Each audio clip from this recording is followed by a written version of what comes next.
반갑습니다. 감사합니다. 이렇게 오늘도 와주시고 오셨으니까 또 하나 이렇게 좀 하나 배워갔으면 합니다. 우주에서 빅뱅이 일어나가지고 이제 모든 게 열렸는데 거기서 이제 생긴 게 삼라만성이에요. 근데 그 모든 것이 우주가 만들어준 거죠. 근데 그게 어떻게 생겼는지는 뭐 잘 모르겠습니다. 과학자들도 뭐 분명히 밝히고 있지 않고. 근데 불교는 종교인데 불교에서는 그 모든 것을 부처님이 만드셨다고 해요. 뭐 기독교에서는 뭐 신이 만드셨다고 하듯이. 근데 그 신이나 부처님이나 하는 것이 무엇을 뜻하는가 하는 거는 그냥 알아서 받아들이시면 돼요. 저는 그걸 갖다 에너지 아니면 위대한 생명체 뭐가 있단 말이죠. 우주에는 위대한 생명체가 있는데 그것이 모든 걸 만들었는데 그것을 어떻게 만드는지 그 오묘한 이치는 알 수가 없습니다. 알 필요도 없고요. 근데 대략적인 것만 알면 되지 않을까. 결국은 오늘 말씀드리고 싶은 것은 뭐냐면 모든 것을 우리가 불교인이니까 부처님이 주신 거다. 부처님이 만들어 주신 거다. 너무 넓게 생각할 필요 없이 우리가 살아가다 보면은 많은 것들하고 관계를 합니다. 말하자면 인연 관계를 맺어요. 만남이라고 하는 관계를 맺습니다. 거기에서 웃기도 하고 거기에서 울기도 하고 슬퍼하기도 하고 기뻐하기도 하고 합니다. 문제가 생기기도 하고 즉 코로나 때문에 문제가 많이 생기고 또 코로나 때문에 경제적으로 힘든 분들 그리고 정신적으로도 많은 침체된 분들이 많이 있습니다. 그럼 이걸 어떻게 받을까? 처음 부처님이 주셨다 생각하는 거예요. 나의 성격도 상대방의 뭐 가지고 있는 모든 것들도. 근데 우리는 살아가다 보면은 자신이 좋아하는 것도 있고 자신이 싫어하는 것도 있습니다. 거기서 문제가 생기잖아요. 근데 그것도 다 부처님이 주신 거라고 생각하면 그렇게 받아들일 수 있다면 얼마나 내 정신세계가 높겠어요. 불교에서 깨달음은 여러 가지로 해석이 되지만 제일 큰 깨달음이 뭐냐면 알 수 없다고 알 수 없는 거 그걸 아는 것이 깨달음입니다. 절대적으로는 이해가 안 되다. 도저히 이해가 안 돼. 알 수가 없어. 그 알 수 없다고 아는 그것이 바로 깨달음이에요. 어떻게 알 수 있습니까? 내 마음 나도 모르고 상대 마음 상대 모르고. 그 때문에 모든 건 부처님이 주셨다. 내가 가지고 태어난 성격도 내가 가지고 태어난 능력도 나의 남편도 나의 자식도 나의 그런 육체도 내가 가지고 있는 병도 내가 가지고 있는 능력도 전 부처님이 주신 거다. 상대방도 마찬가지고 나는 나 상대는 상대다. 이렇게 받아들일 수 있으면 아주 이거는 진짜 위대한 지혜입니다. 반야심경에서 말하는 위대한 지혜예요. 위대한 지혜를 갖다 혁명적으로 우리가 지혜를 지금 얻을 수가 있다는 겁니다. 그러니까 내 잣대로만 보지 말고 세간적인 잣대로만 이렇게 뭐 좋으니 싫으니 왜 저 사람은 미워 왜 저 사람은 좋아 그것도 부처님이 주셨다고 생각하면은 미운 것은 미운 그대로 좋은 것은 좋은 그대로 받아낼 수 있고 거기에 휘둘리지 않게 된다는 거죠.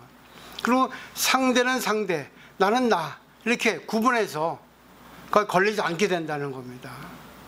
이게 바로 대승불교에서 말하는 거예요. 관계하면서 관계를 초월하는 관계 속에서 나도 성장할 수 있고 상대도 성장할 수 있는 오늘 프린트 나눠드린 게 그런 거예요. 그리고 세상에 있어서의 선악, 자기에 있어서 선악, 상대에 있어서 선악이라는 거는 전부 연에 의해서 결정된다는 거예요. 연이라고 하는 건 그 인연입니다. 인연인데 연이라는 거는 상대를 지칭하기도 하고 자기 자신을 지칭하기도 해요. 상대로 인해서 내가 좋다, 상대로 인해서 나쁘다 이렇게 되거든요. 근데 그거를 결정하는 것도 내 자신입니다. 그러면 상대에서는 내가 연이 되고 나에게서는 상대가 연이 되는 거죠. 상대가 나쁜 도둑질을 했습니다. 그런데 그거를 어떻게 받아주냐? 조금 아까식으로 저 사람은 도둑질하기 위해서 태어난 사람이다. 부처님이 저렇게 하게 해줬다. 저 사람 덕분에 경찰이 밥을 먹고 저 사람 덕분에 사법계에서 지금 일을 하고 있다. 도둑이 없으면 그 관계되는 일을 못하는 사람들이 많이 있습니다. 제가 없어도 마찬가지로 피곤한 것도 있을 수 있어요. 제가 있으니까 어떻게 보면 부처님 가르침을 배우러 오실 수 있고, 제가 있는 덕분에 제 대신 어느 여자가 상대방한테 가기도 하고, 제 대신 누릴 거를 상대방이 누리기도 하고, 그래서 저는 저들의 업이라는 거죠. 저대로 부처님께서 받은 겁니다. 제가 할 수 있는 거, 할 수 없는 거, 잘하는 거, 못하는 거 전부 부처님 주신 거라고 생각하면 돼요. 그리고 관심이 있으니까 저 사람이 믿고, 관심이 있으니까 저 사람이 이뻐요. 관심이 없으면 도저히 이 세상은 좋은 게 나쁜 게 있을 수가 없습니다. 전부 연이에요. 관심이 있으니까 비교를 하잖아요. 저 사람은 나보다 크네, 키가. 저 사람은 나보다 똑똑하네. 내가 안 되겠네. 미워해야지. 이것도 관심 때문에 그렇습니다. 전부 연이에요. 근데 이 연이라고 하는 거, 이걸 부처님이라 하거든요, 사실은. 그 연을 부처님으로 보라는 겁니다. 근데 저 사람 미워요. 왜 밉겠어요? 내 생각대로 안 되고 나보다 잘났기 때문에 밉습니다. 왜 상대방한테 비난을 하고, 왜 욕을 하고 불평불만을 늘어놓을까요? 나보다 잘났기 때문에 그렇습니다. 관심이 있기 때문에. 관심 없으면 아무리 그 마리를 못 넣어가 이뻐도 나하고 관심이 없으니까 지가 이쁜 거지 내가 이쁜 거 아니잖아. 지는 지 인생 살지 하면 관심이 없으니까 거기 휘둘리지 않습니다. 근데 아이고, 말을 많이 하라고 이렇게 기침이 나는 거예요. 조금 이렇게 저도 그게 성대가 안 좋아서 조금 이 기도를 좀 이렇게 세게 한다거나 말을 좀 하면은 금방 목이 아프더라고요. 또 코로나 걸린 건 아니니까 걱정하지 마시고, 또 모르죠. 또 코로나는 어떻게, 그것도 인연이기 때문에 어떻게 올지 모릅니다. 그러니까 상대가 밉다, 상대가 진짜 없어지면 좋겠다, 얘도 관심이 있어 그러거든요. 그는 결국 나하고 상대하고 비교해서 상대가 나보다 나으니까 그런 거예요. 상대가 나보다 낫지 않으면 불쌍하게 생각합니다. 동정심 발휘해가지고 그 사람 편에 섭니다. 심리학에 다 나와 있는 것들이에요. 불교는 초심리학입니다. 하루 이틀 공부했겠어요. 관심이 있으니까 그 사람이 좋으니 안 좋으니, 그 사람은 어떻게 해야지만 내가 그 사람에게 좋은 호감을 가질 수 있느니, 아니면 그 사람이 어떻게 해야지 내가 그 사람에게 도움이 되고 나도 조금 이렇게 도움을 받을 수 있겠니, 이렇게 생각을 하거든요. 처음은 관심 때문에 했습니다. 관심이 없으면은 그냥 지나가 버려요. 근데 제일 중요한 거는, 사람은 자기가 지금 가지고 있는 지금의 자신보다는 더 나은 사람이 되고 싶거든요. 나은 사람이 되고 싶은데 방법을 몰라요. 마치 열쇠를 열고 들어가는 법을 모르듯이 자기는 더 나은 사람이 되고 싶은데 어떻게 해야지만이 더 나은 사람이 될 수 있는가를 모르는 겁니다. 그렇기 때문에 불평불만을 하고, 그렇기 때문에 남의 욕을 하고, 그렇기 때문에 미운 짓거리만 하고, 상대방이 싫어하는 것만 하고, 항상 어리석은 짓만 하는 거예요. 왜? 나하고 상대하고 비교하기 때문에. 근데 비교해서 자기가 상대보다 키가 작다, 상대보다 뚱뚱하다, 상대보다 못 배웠다, 상대보다 돈이 없다, 상대의 남편보다 자기 남편이 더 못났다, 화가 납니다. 그것도 부처님 주신 거라고 생각하면 되는 거죠. 왜? 부처님은 각 개인마다 그대는 이렇게 살아라, 그대는 이게 맞다, 이게 주셨거든요. 그걸 갖다가 온전히 받아들일 수 있어야 됩니다. 그러면 자기에게 좋은 거는 좋은 거 그대로 있고 안 좋은 거는 안 좋은 그대로 있어요. 자기가 하는 지금 일도 마찬가지예요. 나는 이 일을 하라고 부처님께서 선물로 주셨다. 그럼 그 일에 대해서 자기가 어떻게 해야지만이 더 행복하게 살 수 있을까? 이 일을 통해서 어떻게 해야만이 상대에게 또 도움을 줄 수 있을까? 서로 윈윈할 수 있는, 서로 도움을 주고받을 수 있는 그런 내가 이 일을 통해서 내가 지혜를 얻어야 되겠다. 이런 마음을 가질 수 있으면 지혜가 혁명적이 됩니다. 위대한 지혜가 나오는 거예요. 부처님은 다른 걸 바라는 게 아닙니다. 기도해가지고 자기를 바꿀 수 있겠어요? 자기가 관절염을 10년 앓았는데 갑자기 하루아침 바꿀 수 있겠습니까? 하루아침 나을 수 있겠어요? 계속 약을 먹고 계속 관리를 해야 됩니다. 우리 마음도 지혜도 지금 혁명적으로 지혜를 얻었는데 이것도 계속 갈고 닦아야 돼요. 매일같이. 보석도 갈고 닦아야 빛이 납니다. 지혜도 마찬가지예요. 하루 깨달았다고 집에 가서 잊어버리면 내일 그대로 중생입니다. 근데 계속 어제 거를 계속 씹고 되짚고 계속 반복하고 잊지 않고 머리에 새기고 또 실천하고 하면은 그것이 단련돼 가지고 계속 빛이 납니다.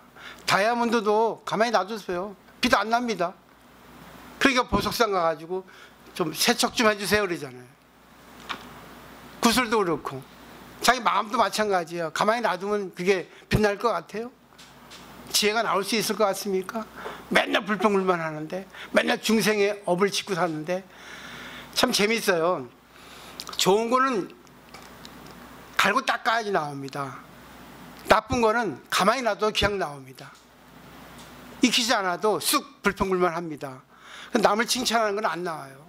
칭찬도 자기가 좋아하는 사람은 칭찬하는 건 쉬워요.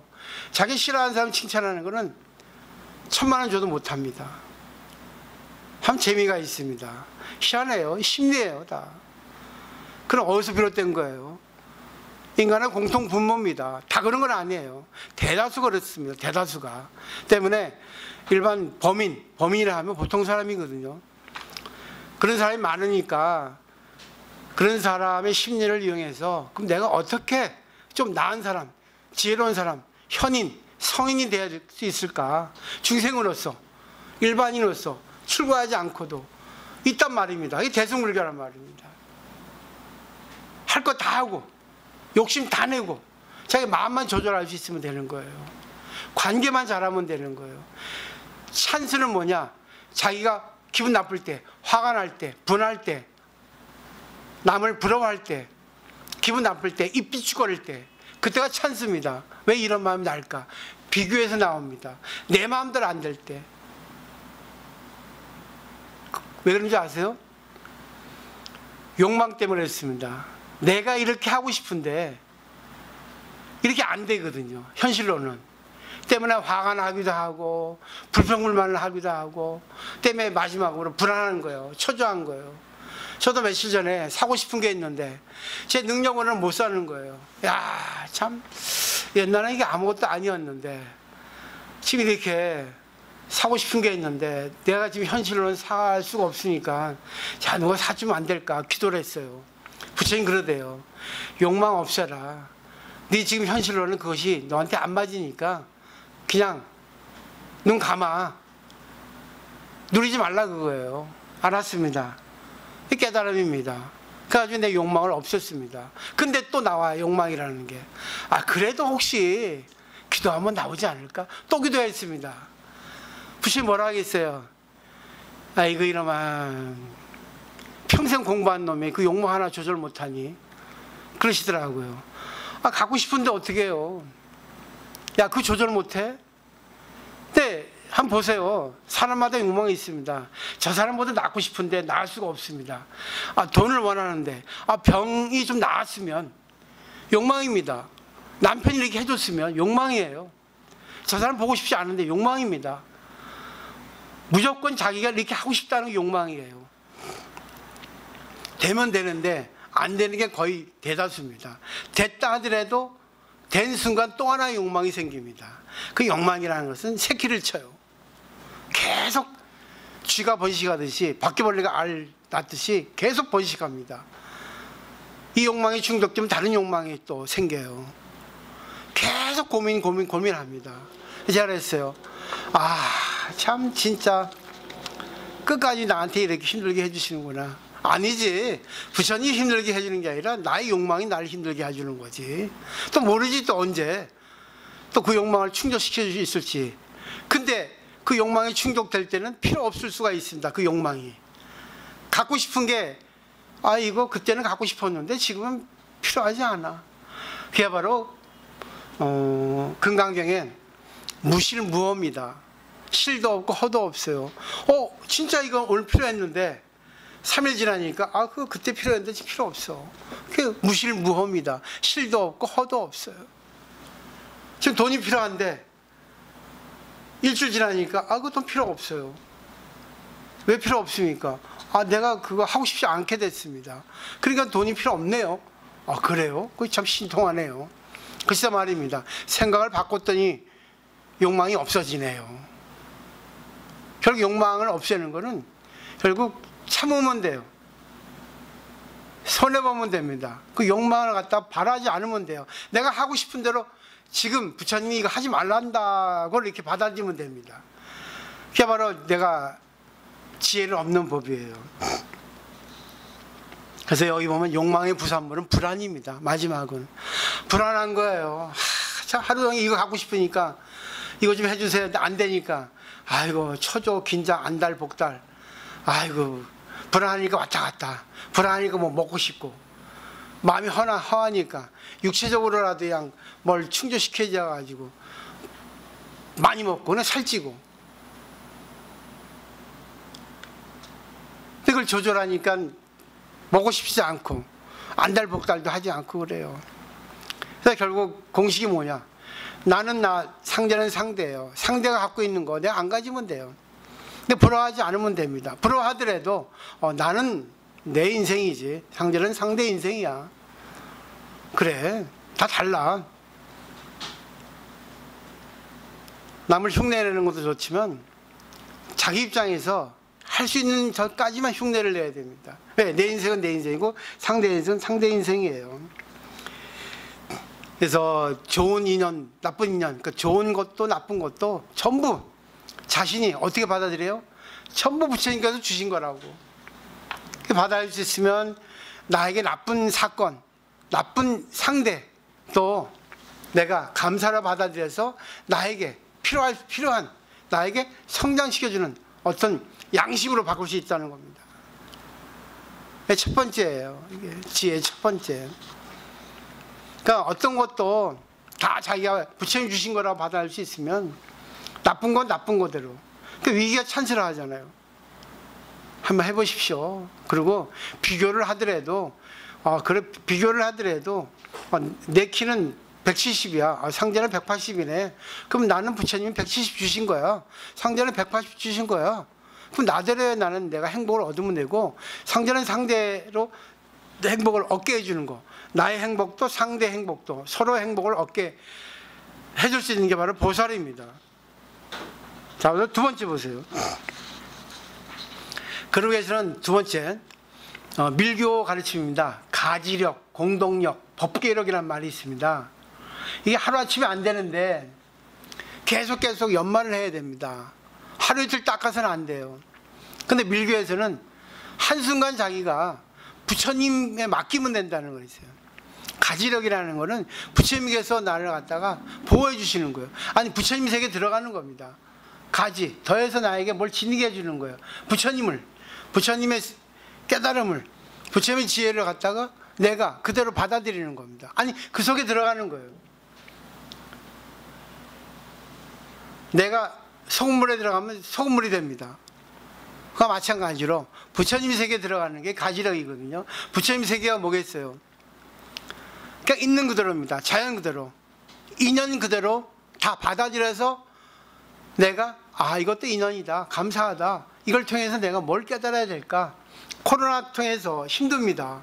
근데 이거 아무것도 아니에요. 30년 40년 전이면. 지금 이 시대니까 어려운 거예요. 뭐가 어려워요? 지금 뭐 혹속이라 그래요. 옛날에 에어컨이 있었어요? 심지어 자동차에도 에어컨이 없었습니다. 옛날에 그 자동차 윈도우 자동이었어요. 띵 원타치로. 이거에 빙빙 돌렸습니다. 30년 전만 하더라도. 오토 어디 있어요? 스틱이었지. 그것도 자동차 아무나 있었어요? 부자 아니면 없었습니다. 지금 자동차 에어컨 고장 나봐요. 있는 불평 다 할 겁니다. 뭐 이렇게 차를 만들었으면 어떻게 했어? 아니 2년이어서 고장 날 때가 되니까 망가진 거지. 그럼 오늘 망가졌으니까 문 열고 운행하자. 자동차 타지 말자.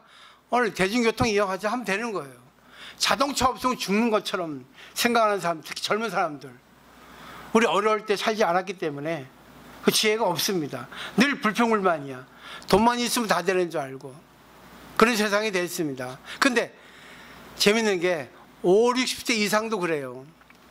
언제 잘 살았다고 자기가. 40년 전만 가보세요. 언제 잘 살았습니까? 수세식 변소? 대변 놓으면 그냥 그 떨어져가지고 똥물이 탁 튀는 그런 변소 없었어요? 수세식은 부자 아니면 없었습니다. 그 당시에도. 특정 인물 외에는 언제 잘 살았다고. 휴지 있었어요? 신문지 찢어서 썼지. 불과 40년 전이에요. 그때 잊어버리고 지금이 어떠니 저떠니 그렇게 불평불만합니다. 내가 그러고 싶어요. 입을 확 때려주고 싶다고. 근데 저도 그렇습니다. 스님이 내 말이죠. 출가한 스님이. 근데 저는 그래도 그나마 나아요. 제 자신을 들어보니까 아이고 수행령은 어디 가고. 가지력에 들어간다는 거는 부처님한테 의지하는 거예요. 모든 게 인연이 부처님이다. 아야 자연 그대로. 그 때문에 내가 어떤 인연을 만날 때 오늘 덥다 하면 오늘 덥게 살라는 모양이다. 오늘 비가 온다. 비가 오는 하루를 살라는 모양이구나. 상대가 내 마음에 안 든다. 내 마음에 안 들는 거 그럼 내가 맞춰주면 된다. 이게 바로 지혜입니다. 어렵지 않아요. 그 다음에 뭐죠? 두 번째 공동력입니다. 그래서 가지력에 들어가면 공동력이 생겨요. 공동이 뭐죠? 내 마음을 내 마음대로 조절할 수 있습니다. 상대에 맞춰줄 수 있어요. 덕을 쌓은 덕인이 되는 겁니다. 공덕이 뭐예요? 내가 할 수 있어서 남에게 뭔가 이익을 주는 것이 공입니다. 그게 덕이 됩니다. 공리복덕의 준말이거든요.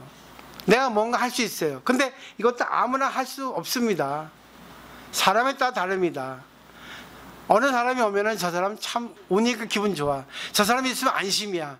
그런 사람이 있어요. 근데 어떤 사람 오면 그래요. 아이고 또 말썽꾸러기 왔네 그럽니다. 근데 사실 말썽꾸러기라도 그 사람 덕분에도 공부를 합니다. 꼭 말썽을 일으키니까 말썽을 일으키는 그 문제를 가지고 야 문제를 어떻게 풀까? 그럼 누구를 맞추고 내가 어떻게 해야 될까? 조절합니다. 조절 능력이 뭔지 아세요? 공덕이에요. 나의 능력입니다. 그게 덕이 되는 겁니다. 세 번째 뭐죠? 법계력입니다. 중생 구제하는 거예요. 법계는 이 세계거든요. 이 세계가 법의 세계가 되는 거예요. 내가 뭘 하든지 다 사람을 살리는 거예요. 그 사람의 기분 좋게 하는 거예요. 그 사람에게 뭔가를 느끼게 해주는 거예요. 그 사람이 못하는 걸 도와주는 겁니다. 이게 바로 가지력, 공동력, 법계력 세 가지가 삼력, 세 가지 힘입니다. 근데 제일 첫 번째가 가지력이에요. 나는 부처님 세계에 들어간다. 어떻게 해요? 모든 게 부처님이다. 인연이. 그렇게 생각하시면 됩니다. 어렵지 않죠? 항상 그렇게 생각하면 수행도 필요 없어요. 그런 마음만 가지면 항상 수행도 필요 없이 그냥 내 공덕이 이루어지고 항상 많은 사람들하고 관계를 할 때 어떤 일을 할 때도 이것이 적용이 된다는 거예요. 그래서 가지력, 공동력, 법계력이라고 이렇게 세 가지를 갖다가 연결해서 했습니다. 이게 밀교에 있는 가르침입니다. 밀교는 비밀불교예요. 비밀스러운 가르침이에요. 부처님이 우주의 말을 합니다. 근데 부처님 우주의 말을 하는 게 아니라 우리의 말을 하시는데 우리가 못 알아듣는 거예요. 그게 뭔지 알아요?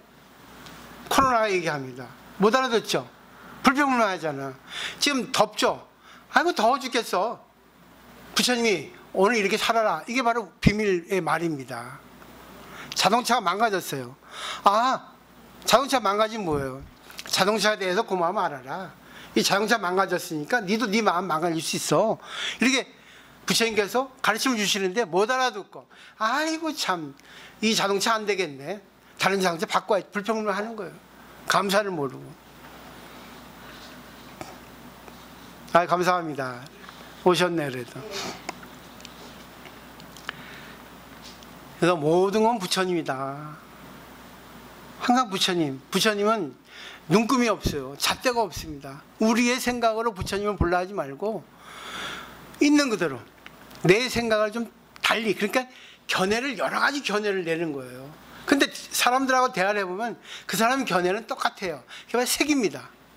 쟤는 빨간색이야, 쟤는 파란색이야, 이러잖아요.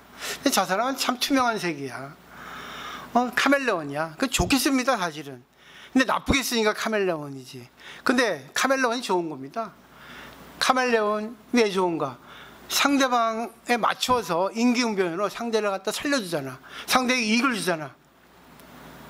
항상 자유자재로 기분, 분위기 좋게 전환시키잖아요.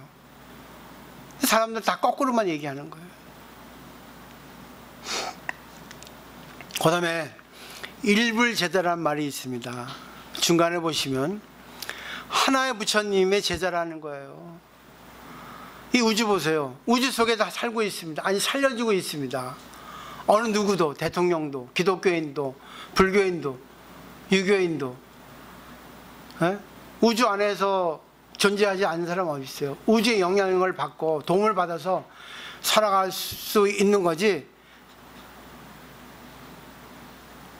거기 벗어나서 살 수 있습니까? 옛날에 그 누가, 김병주야 정병주야, 지구를 떠나거라 하면 죽는 거예요. 우주에 지금 도움을 받아요. 그러면 우주 안에는 수없이 많은 사람이 있습니다. 다 나에게 필요한 사람들이에요. 필요 없는 것 같죠? 전부 연결되어 있습니다.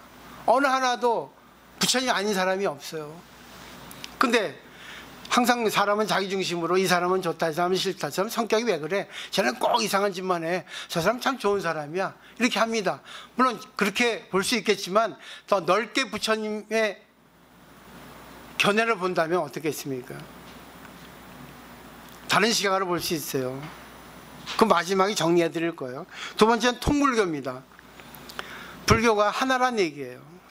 통틀어 통합된다는 겁니다. 근데 너는 뭐 같은 불교 신자라도 너는 어느 절에 어느 스님의 뭐고 사람들이 와가지고 스님 얘기해요. 할 필요 없습니다. 비교 분별이잖아요. 해도 관계없어요. 나는 공부를 했기 때문에. 근데 그런 얘기 할 필요 없습니다. 여기 오면 여기 사람들하고 어울려서 여기 걸 갖다 배워야지. 그거 다른 거 얘기하거든요. 옛날에 우리 학교 다닐 때 좀 이렇게 좀 뭐 속된 말인데 족법한다 하거든요. 자기는 어느 스님한테 얘기할 필요 없어요. 뭐가 중요하다고. 다 하나의 불교인데, 하나의 제자인데, 자기 인연 따라 가는 건데, 당신은 거기 가고 나는 여기 가고, 당신은 배운 거 나 배운 거. 근데 웃기는 게 다 배운 게 달라요. 때문에 문제가 생기는 겁니다. 아니, 한 절에서 배운 신자들 간에도 서로 이게 통불교가 안 돼요. 지혜를 얻은 사람도 있고 얻지 못하는 사람도 있어요. 근데 지혜를 얻은 사람에 있어서 그 절은 유지가 됩니다. 근데 지혜를 얻지 못하는 사람이 더 많아요, 사실은. 근데 지혜를 얻은 사람들이 지혜 얻지 못하는 사람을 갖다가 지혜를 얻게 합니다. 저는 지혜를 다 얻게 해드리려고 노력을 많이 해요. 그게 힘들어요. 그 사람들이 가정에 있어서 여러 자식이 있습니다. 여러 자식이 있으면 다 자기 자식이니까 다 행복하게 훌륭하게 키우려고 노력을 하죠. 그래서 잘 되는 자식도 있고 안 되는 자식도 있고, 남편도 잘 될 때 있고 안 될 때 있어요. 다 노력을 하죠. 저도 마찬가지예요. 저한테서는 다 부처님 제자입니다. 부처님 인연이에요. 이 사람 미운 짓 해도 어떻게 하면 저 사람을 갖다가 지혜로 인도할 수 있을까 고민합니다. 근데 그 사람이 맞겠으면 그 사람이 싫어해요. 그 자기를 모르는 겁니다. 자기를 알면은 부처님이 스님을 통해서 나 이거를 바꾸려 해주시는구나 하면은 지혜가 되잖아요. 그렇게 생각 안 해. 나를 갖다 우습게 봤어. 나를 무시하네. 나를 의심하네. 이럽니다. 자기가 그렇게 행동해놓고. 네, 불교는 방편이거든요. 생각해 보세요. 장사하는 가게에 손님이 옵니다. 그러면 주인은 손님을 알아보고 딱 한눈에 알아봅니다. 이 사람은 어느 정도다. 그럼 어떤 거를 원할까? 어떻게 해줘야 되겠다. 알아봅니다. 그걸 맞게 해줍니다. 아닐까요? 그 사람들 사회 대인관계 할 때 한눈에 딱 보면은 이 사람은 어느 수준을 알아봅니다. 그럼 거기에 맞게 하죠. 안 그럴까요? 물론 틀릴 수도 있어요. 그러면 그때 자기가 또 바꾸죠. 그게 지혜가 있어 그렇습니다. 절도 마찬가지예요. 그렇게 생각해야지만이 진실로 공부를 할 수 있는 일불제자가 될 수 있다는 얘기예요. 이게 통불교입니다. 다 하나입니다. 불교는. 부처님 가르치면 이거 틀리고 저거 틀리지 않아요. 부처님 가르치면 차별입니다. 차별이 더 중요해요. 근데 기본 베이스가 평등입니다. 공통분모예요. 다 부처님 자식인데 차별을 놓쳐. 자식 키우셨죠? 차별 안 합니까? 첫째 아이, 둘째 아이 차별 안 해요? 하죠. 왜 차별합니까? 걔를 위해서 하죠. 근데 미워서 차별합니까? 엄마 차별하지 마 그러잖아. 그건 차별하는 게 아니야. 너에게 맞게 하는 거지. 옛날에 저는 셋째 아들이에요. 항상 보면은 위에서 입던 거 내려왔습니다. 엄마 나는 왜 꼭 형이 입던 옷을 입어야 돼? 몰랐어요. 차별하지 마세요 그랬거든요. 지금이야 이제 그걸 알고 오늘 기도할 때 우리 엄마한테 모진 소리 한 거 미안하더라고요. 근데 후회한들 뭐하리요. 다시는 오지 않으시는데. 근데 그걸 알게 해주는 게 제 역할이에요. 얼마나 어렵겠습니까? 그래서 그런 말이 있죠. 옛날 훈장똥은 개도 안 먹는다고. 왜 그런지 아세요? 훈장은 학똥을 가리키는데 똥줄이 탑니다.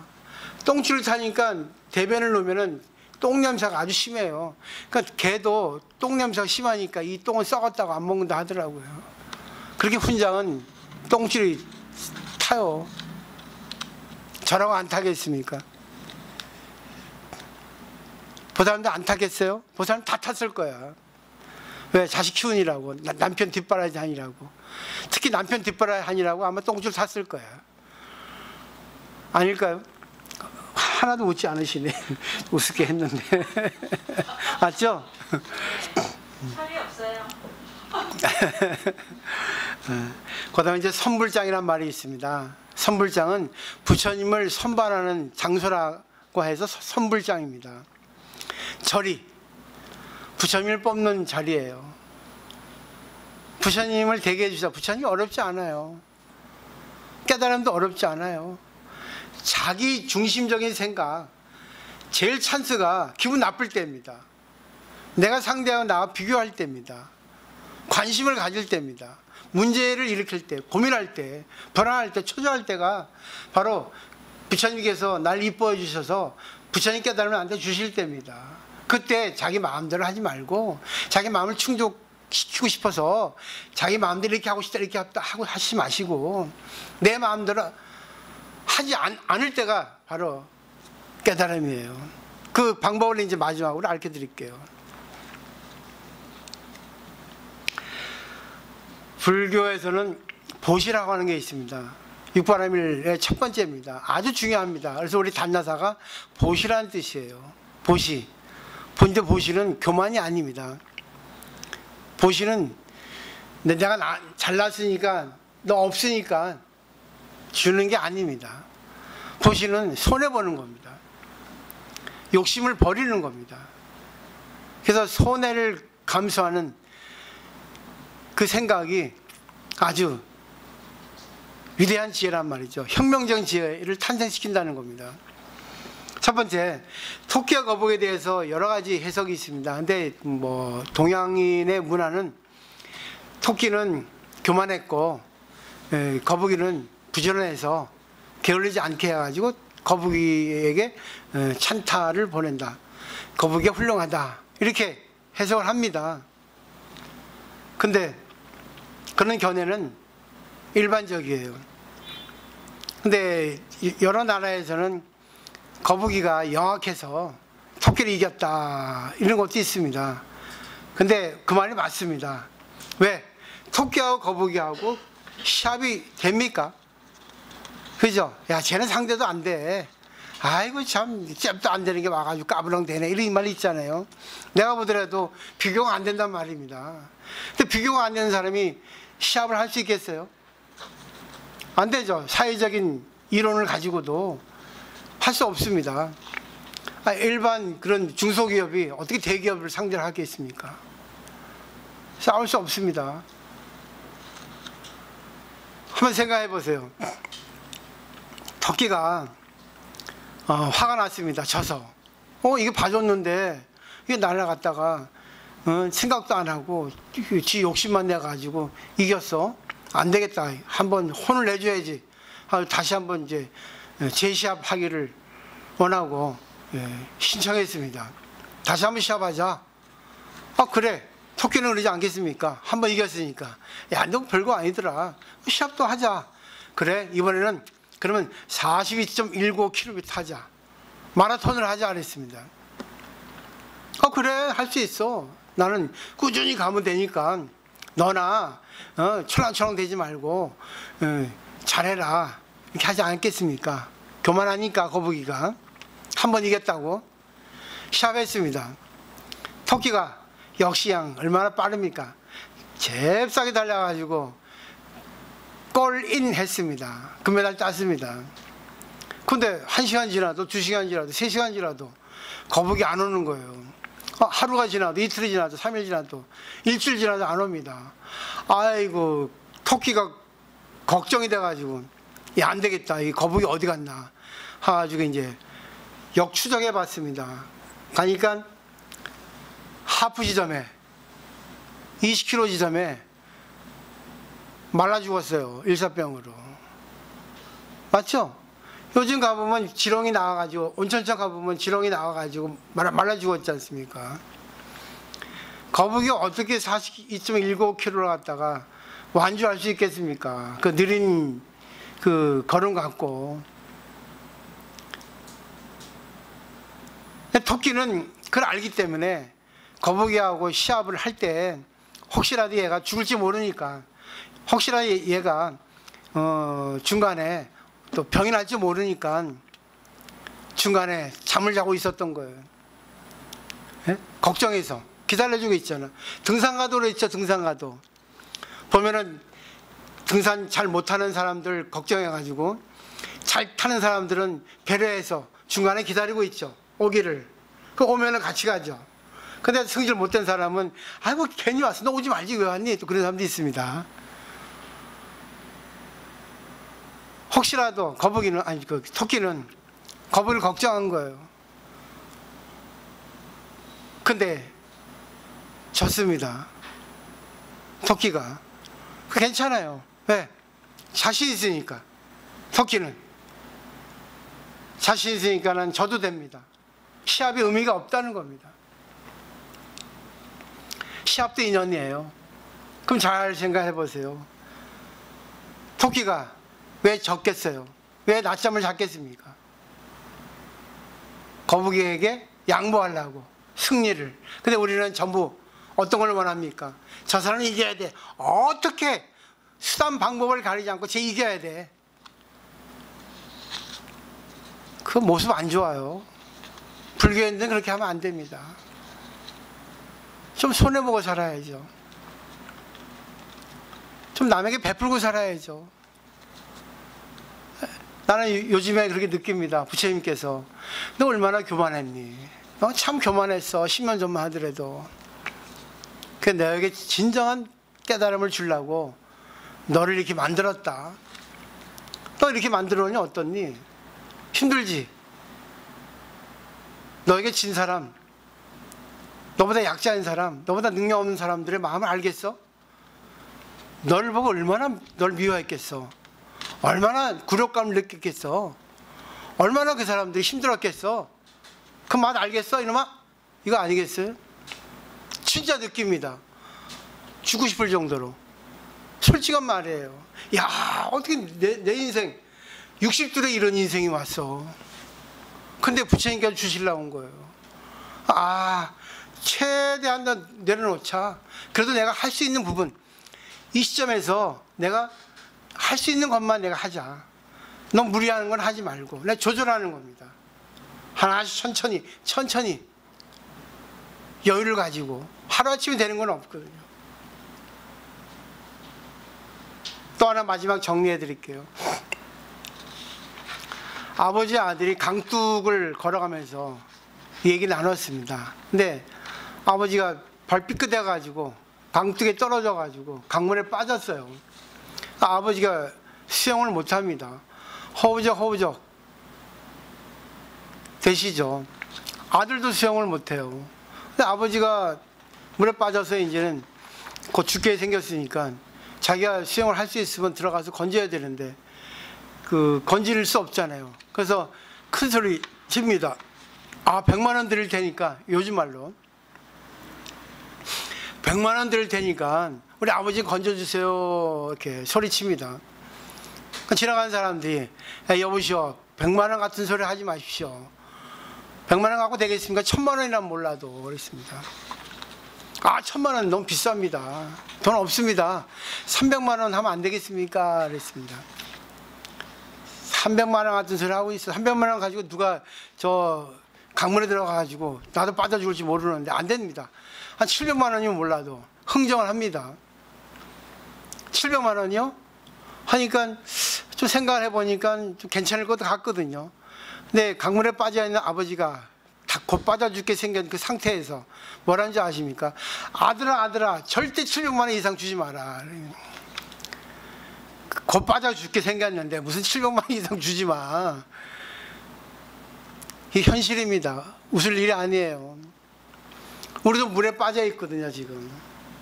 전부 돈 연관시키잖아요.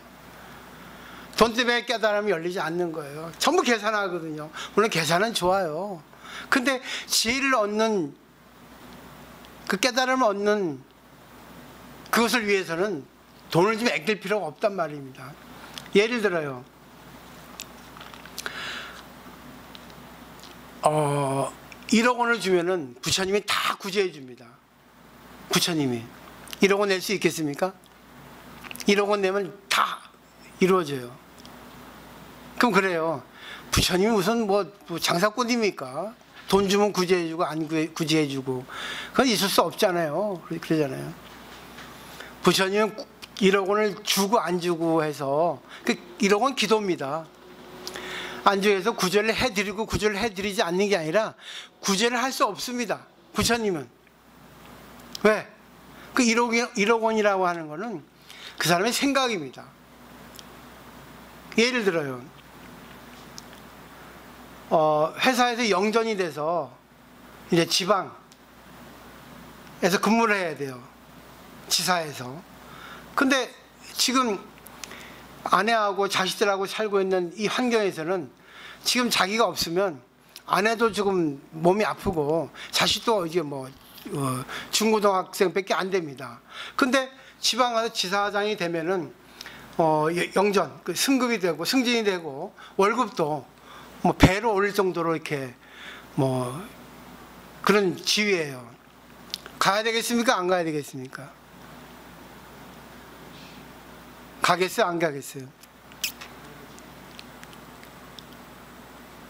가는 사람도 있고 안 가는 사람도 있습니다. 여기서 보세요. 1억 원 정도는 손해입니다. 네, 나 같으면 안 갑니다. 가족을 위해서. 가족을 위하지 않고 회사를 위해서, 자기 지혜를 위해서, 자기 욕망을 위해서는 갈 수 있어요.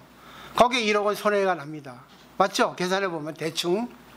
근데 아픈 아내, 아직 어린 자녀들을 두고 남편이 지방 근무 간다는 거는 조금 냉정하지 않겠습니까?